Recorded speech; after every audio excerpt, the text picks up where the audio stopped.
তোমরা সবাই কেমন আছো? আশা করি ভালো আছো। তোমাদের ভালোবাসায় আমিও ভালো আছি। তো চলো, তোমরা কি করছো আর তোমাদের কি লাঞ্চ করা হয়ে গেছে সেটা কিন্তু আমাকে কমেন্ট করে জানিও। এখন 1:30 মতো বাজে, তো আমার অনেকক্ষণ আগে আজকে রান্নাটা হয়ে গেছে। তো মনে ছিল না ভিডিও করার কথা, তো এখন ভালো লাগে চলো একটু ভিডিও করি। তো চলো, আজ আমি কি রান্না করলাম সেটাই তোমাদের সাথে শেয়ার করব। আর তোমাদের হচ্ছে আজকে তোমরা কি দিয়ে লাঞ্চ করলে সেটা কিন্তু আমাকে কমেন্ট করে জানিও। চলো তাহলে দেখা যাক আজকে আমি কি রান্না। চলো দেখাই তাহলে কি আজ রান্না করেছি আমি।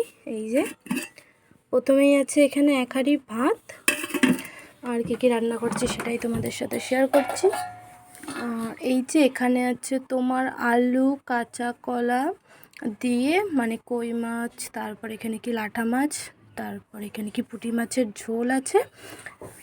আর দেখি এখানে কি আছে।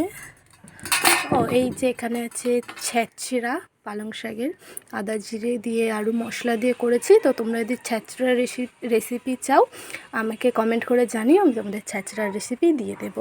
আমার কিন্তু বেশ ভালো লাগে এটা খেতে। আর তারপরে দেখি এখানে কি আছে। এখানে আছে তোমার ওই যে একই মাছ, পুঁটি মাছ, কই মাছ আর লাটা মাছ দিয়ে একদম গামাকা ঝাল। আমি এটা খাবো আর ঝোলটা খাবে বাবা। আর এই যে এখানে আছে তোমার অল্প করে উচ্ছে ভাজা। আর চলো শেষ পাতে কি আছে, এই দাঁড়াটা ঢেকে দিই, আর যা পড়ে গেছে ওখানে থাক। আর শেষ পাতে এখানে আছে তোমাদের গোলাপ জামুন। তো আজকের ভিডিওটা কেমন লাগলো তোমরা কমেন্ট করে জানিও।